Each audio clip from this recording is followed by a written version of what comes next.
Naam, mtazamaji wa Trend TV bwana, baada ya zile video kusambaa na aliyesambaza ni Mange Kimambi, ni video ambazo zinaonyesha wadada wanafunzi wa chuo wakidhalilisha mwenzao ambaye inasemekana kwamba alikuwa na date na Mwijaku. Yaani kuna mdada ambaye alikuwa ni mchepuko wa Mwijaku, alafu kuna rafiki yake naye pia akawa na date na Mwijaku, yani kama vile amemzunguka huyu mchepuko. Jambo ambalo liliwakera na kumfanyia vitendo vya kinyama, na hizo video zilisambaa mitandaoni na Mange Kimambi ndiye aliyezivujisha.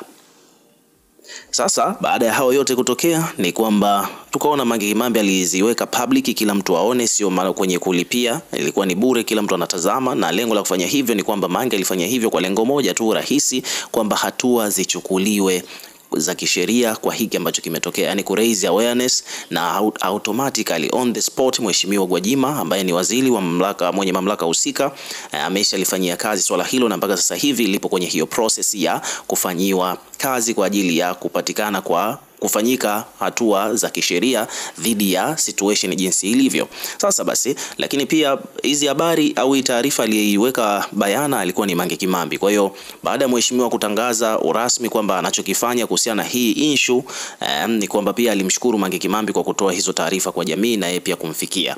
So baada ya hapo Mange naye pia amejibu ujumbe wa mheshimiwa Gwajima, ambapo kupitia ukurasa wake wa Instagram Mange Kimambi bwana ameandika ujumbe huu hapa, kwamba amemtagi Gwajima mwenyewe, kisha akaandika kwamba asante kwa kuchukua hatua, kisha akatoa hapa ujumbe chini. Mange Kimambi akaandika kwamba ila jamani, na Mwijaku naye pia asiachwe hivi hivi, kawalagai hao watoto wa chuo, then kawagombanisha kwa kutoa siri na kuelekeza na kueleza kila kitu kwa huyo binti hapo.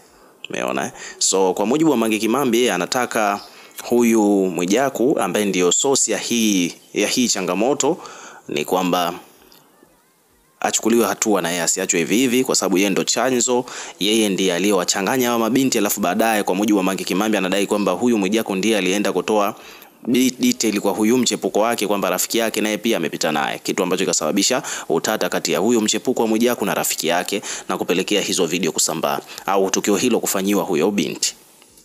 Umeona? Kwa hiyo hivyo ndivyo situation ilivyo.